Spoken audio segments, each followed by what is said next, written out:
Comme nous l'avons si souvent exprimé à travers les différents organes de presse, la procédure de paie est déclenchée par la production des listings de paie par le ministère du budget, plus précisément la direction des paies. Celle-ci envoie ces listings à travers les Caritas diocésaines qui reçoivent le virement des fonds dans leurs banques respectives 8 à 10 jours après la réception des listings. Par exemple, jusqu'à ce jour, les listings du mois de septembre ne sont pas encore disponibles, ce qui fait que ce mois sera payé au courant du mois d'octobre. Souvent, les enseignants nous comparent à la banque. Ce qu'ils ne savent pas est que, contrairement à la Caritas, les banques reçoivent l'ordre de paiement trimestriellement et organisent la paie moyennant leurs fonds propres et attendant un remboursement de la part du gouvernement. Et non pas à attendre l'ordre de virement chaque mois comme nous, la Caritas. Ça, c'est concernant la procédure de paie des enseignants.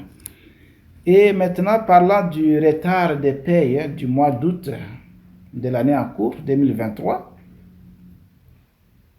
ce que nous pouvons dire, c'est que pour ce qui est de la paie du mois d'août jusqu'à ce jour, Caritas Bunia n'a pas encore reçu le fonds dans son compte à la banque.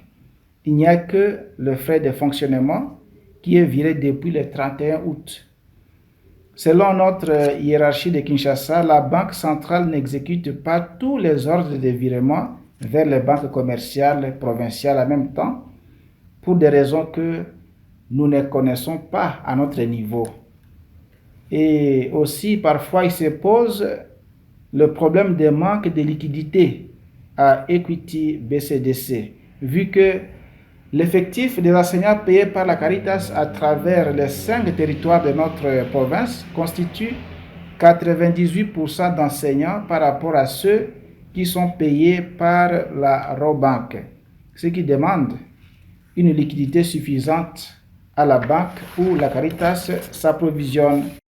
Aussi, les enseignants se posent des questions à propos des billets déchirés là-bas. Qu'en est-il?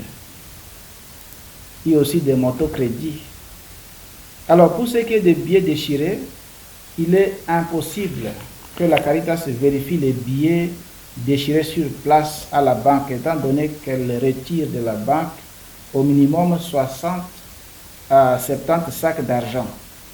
Ainsi, nous demandons toujours au chef d'établissement de récupérer les billets déchirés et de les remettre à la Caritas par la même voie par laquelle ils ont reçu les salaires. Et les billets déchirés sont échangés sans problème par la Caritas et dans la suite remis aux enseignants. Et concernant le crédit moto, ici nous pouvons signaler qu'aucune institution bancaire n'octroie de crédit pour un délai de 2 ans à qui que ce soit sans intérêt. C'est ainsi qu'un enseignant qui prend le crédit de $990 par exemple rembourse 51,5 $ par mois, ce qui lui fait une somme de $1,236 à rembourser pendant 24 mois. Et cela, c'est le système bancaire que tout le monde connaît. Concernant la grève des enseignants ici actuellement, la grève que les syndicats des enseignants initient par-ci par-là, nous, à notre niveau, nous les appelons à la patience, car leur argent n'est pas perdu. Ils finiront par être payés par le gouvernement congolais. Lorsqu'ils seront payés, on se pose la question, comment feront-ils pour récupérer les jours non prestés? Comment feront-ils pour récupérer toutes ces matières qu'ils devaient transmettre aux enfants, aux élèves? C'est une grande question qu'on se pose.